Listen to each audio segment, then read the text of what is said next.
வணக்கம்.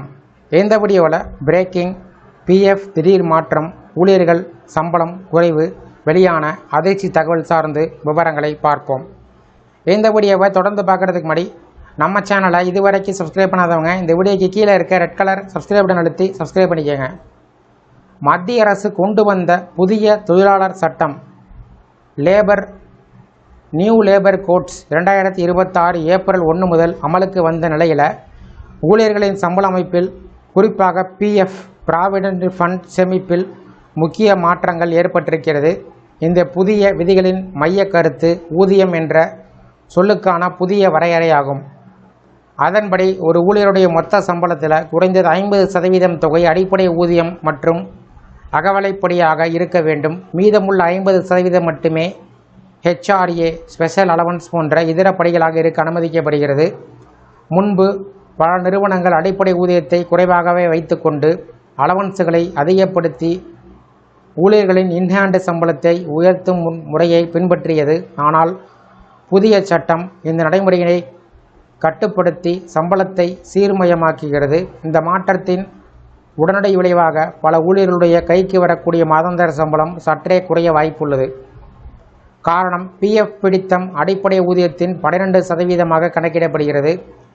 இப்போது அடிப்படை ஊதியம் அதிகரிக்கப்படுவதால் ஊழியர்களின் சம்பளத்திலிருந்து பிடிக்கப்படும் பிஎஃப் தொகையும் அதிகரிக்கும். அதே சமயம் நிறுவனமும் அதே அளவு தொகையினை ஊழியர்களின் பிஎஃப் கணக்கில் செலுத்த வேண்டியிருக்கும்.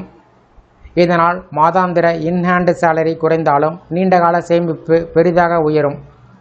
உதாரணமாக, மாதத்திற்கு ரூபாய் 1600 கூடுதலாக பிஎஃப் பிடித்தம் ஆகும் என்றால் நிறுவனமும் 1600 ரூபாய் செலுத்தும். இதன் மூலம் மாதத்திற்கு 3200 ரூபாய் சேமிப்பு உருவாகி ஆண்டுகள் கடந்தால் அது வட்டி சேர்ந்து பெரிய தொகையாக மாறும். இந்த மாற்றத்தின் மற்றொரு முக்கிய நன்மை பணிக்கொடை உயர்வு. பொதுவாக பணிக்கொடை ஒரு ஊழியருடைய கடைசி மாத அடிப்படை ஊதியத்தின் அடிப்படையில் கணக்கிடப்படுகிறது. புதிய சட்டத்தால் அடிப்படை ஊதியம் அதிகரிப்பதால் ஓய்வு பெறும்போது அல்லது வேலையை விட்டு வெளியேறும்போது கிடைக்கும் பணிக்கொடை 20% முதல் 30% வரை அதிகரிக்கலாம். அதனால் ஓய்வுக்கு பிறகான நிதி பாதுகாப்பு மேலும் வலுவாகும். அதே சமயம் இந்த சட்டம் வேலை நேர அமைப்பில் சில நெகிழ்வுத்தன்மைகளை அறிமுகப்படுத்துகிறது.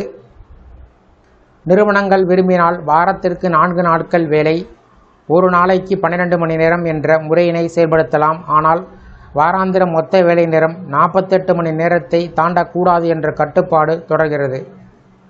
மொத்தத்தில் புதிய தொழிலாளர் சட்டம் உடனடி செலவினத்தை குறைத்து நீண்டகால சேமிப்பை அதிகரிக்கும் நோக்கத்துடன் வடிவமைக்கப்பட்டுள்ளது.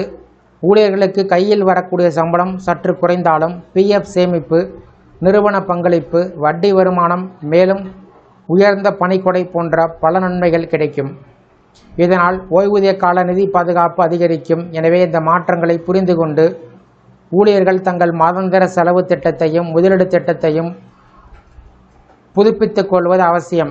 இந்த புதிய விதிமுறைகள் வேலை வாழ்க்கையின் தற்போதைய தேவைகளையும் எதிர்கால நிதி பாதுகாப்பையும் சமநிலைப்படுத்தும் ஒரு முக்கிய முன்னேற்றமாக கருதப்படுகிறது. இந்த வீடியோ குறித்த உங்களுடைய கருத்துக்களை கமெண்ட் செக்ஷனில் பதிவிடுங்க. இந்த வீடியோ பிடிச்சிருந்தா வீடியோக்கு ஒரு லைக் பண்ணுங்கள். இந்த வீடியோவை உங்களுடைய நண்பர்கள் உறவினர்களுக்கும் ஷேர் பண்ணுங்கள். நன்றி.